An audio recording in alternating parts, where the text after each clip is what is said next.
Olá, meu nome é Dirceu Lemos e a aula de hoje é sobre agência de notícias. É um assunto importante para os alunos de jornalismo que estão se preparando para o mercado, e esse conteúdo faz parte do caderno de aulas de 2020 e 2021, para quem está se preparando para o ENAD.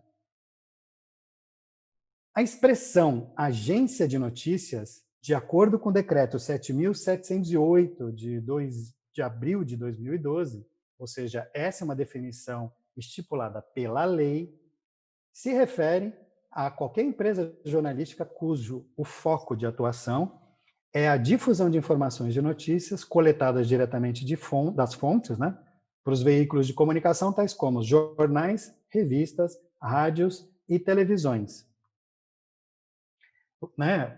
Indo para a parte histórica, o surgimento das agências de notícia acompanha o desenvolvimento do capitalismo. Surgem, primeiramente, nos países em que o capitalismo industrial é pioneiro, como a Inglaterra, os Estados Unidos e a França.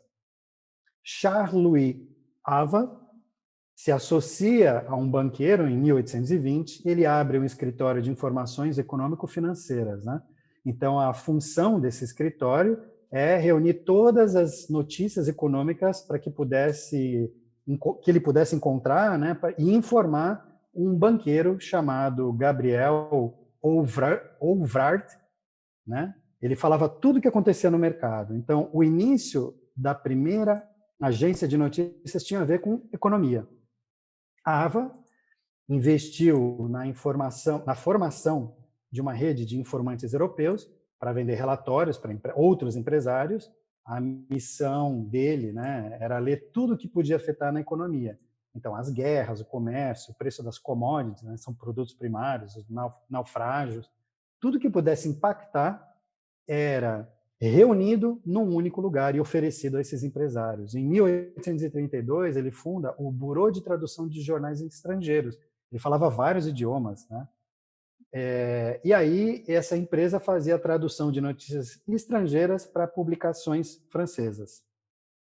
Em 1835, em Paris, esse escritório, esse bureau que ele tinha feito, passou a se chamar Agência Havas, que se especializou em informações ligadas à economia, investimentos, cotações de mercadorias, safras, decisões políticas, tributárias, assim por diante.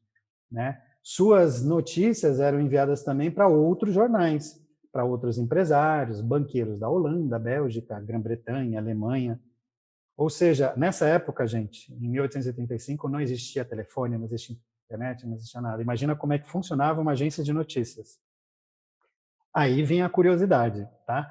Essa nova agência de notícias, ela se comunicava com seus correspondentes por telégrafo óptico, porque o telégrafo elétrico nem existia. Também conhecido, esse telégrafo, né, era conhecido como chape. Então, os aparelhos, eles eram instalados, esses aparelhos assim em cima, metálicos, em cima de torres construídas a uma distância de entre 10 e 15 quilômetros entre elas.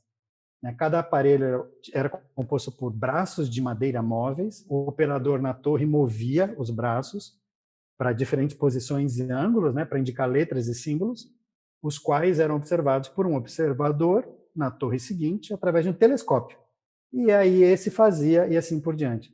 Essas torres separadas entre 10 e 10 quilômetros, nessa época, na França, havia mais de 400 torres como essa. Então, isso é antes ali do código Morse, né? Então, no teto, ele fazia uma apresentação ali, isso aqui era uma letra, e baseado nisso, eles traduziam aqui o alfabeto com essas posições das madeiras e transcreviam, e assim que era a notícia mais rápida divulgada. Também nessa época, Ava, ele conseguiu ali o privilégio do correio francês, né, de ter exclusividade na transmissão de mensagens. Em 1840, né, até 43, foram por 3 anos, essa agência Ava também utilizava pombo-correio para o envio de notícias. Os pombos eram soltos às 8 da manhã em Londres, as aves chegavam às 2 da tarde em Paris, tadinhas, elas voavam assim, e chegavam muito cansadas, né, com as informações do que havia ocorrido no dia anterior no comércio e na bolsa da capital britânica. Já os pombos de Bruxelas, né, com os dados sobre minas de carvão da Bélgica e do porto de Antuérpia, chegavam ao meio-dia. Pobrezinhas dessas aves, né?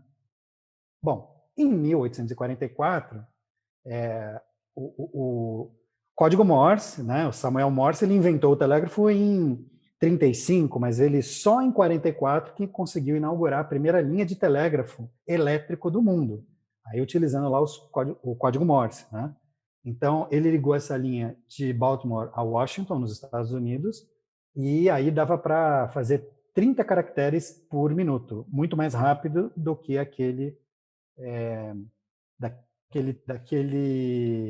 daquela forma ótica, né, que era aquele telégrafo ótico. Em 1845, a AVA ele conseguiu o direito de usar o telégrafo elétrico na França. E aí logo em seguida já teve essa linha construída. A agência AVA, isso é a parte nebulosa da história, ela foi acusada durante a Segunda Guerra Mundial, que durou de 39 a 45, de colaborar com o nazismo. E por isso depois ela foi obrigada a mudar de nome. Hoje ela é conhecida como AFP. É a agência France Press. Esse é o logo atualizado. Em 1849, Bernard Wolff, que é outro ex-empregado de Avas, funda a Wolff, a maior agência de notícias alemã. Hoje essa empresa é conhecida como a DPA, Deutsche Presseagentur. Minha pronúncia em alemão deve ser horrível.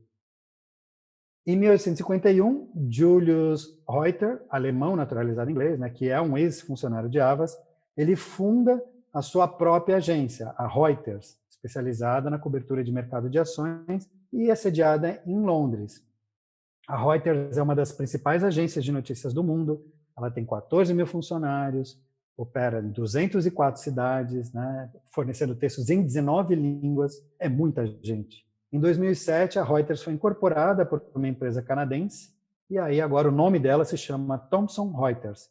Ela não é só uma agência de notícias, ela presta vários outros serviços, mas hoje a Reuters é considerada a maior agência de notícias do mundo. Uma das mais conhecidas é a France Press. Ela surge na Guerra Civil Norte-Americana, né? Os maiores jornais norte-americanos eles se formaram numa cooperativa para cobrir o conflito. E aí esse pool deu origem à Associated Press. Foi fundada em 1846 e ela durante anos manteve o monopólio da informação nos Estados Unidos, né? Mais de 50 anos. Depois teve uma ação antitrust, mas isso é uma outra história que não cabe nessa aula. Aqui, vocês podem ver nesse mapa, né, que as agências de notícias com mais praças, aliás, vocês estão vendo várias agências de notícias, entre os bureaus, os escritórios, os correspondentes, os stringers e as sedes. As agências elas estão localizadas principalmente no primeiro mundo. E entre essas agências, a Associated Press é a maior, né? Ela está em quase 260 praças diferentes, né? Divididas aí em 131 praças estrangeiras e 129 domésticas, praças locais. Isso daí é um dado recente. E aqui no Brasil nós temos várias, né? Nós tivemos aí a pioneira, que foi a Agência Meridional de Notícias, foi fundada em 31 pela Assis Chateaubriand.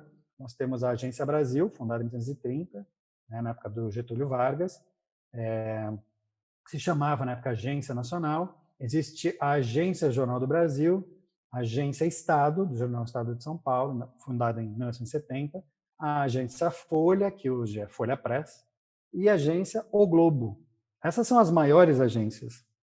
E é normalmente lá que a gente vai recorrer para buscar as nossas informações, né? A tecnologia mudou. Esse daí, quando eu trabalhava em jornais, era esse daí que a gente tinha, né? Eu trabalhava no telejornal, a gente tinha essa máquina, que era o Telex, funciona como se fosse um grande fax, né? Uma máquina de datilografar aqui ligada num telefone, e ela ficava lá,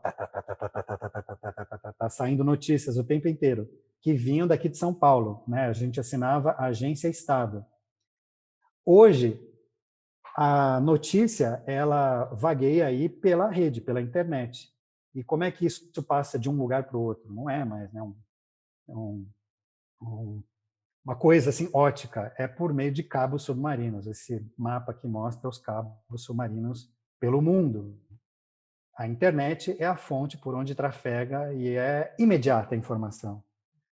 Aqui é um exemplo da Reuters, né, da agência no site, então eles colocam, né, que eles capturam os momentos da história, né, e eles não oferecem só isso, não é só notícia. Você tem notícia em tempo real, fotografia, vídeos, imagens gráficas, você tem material de arquivo, material pronto para publicação, distribuição de conteúdo, vídeos personalizados, tem bastante material, são muitos serviços oferecidos. E é isso. Eu quero agradecer a sua presença, espero que você tenha aproveitado.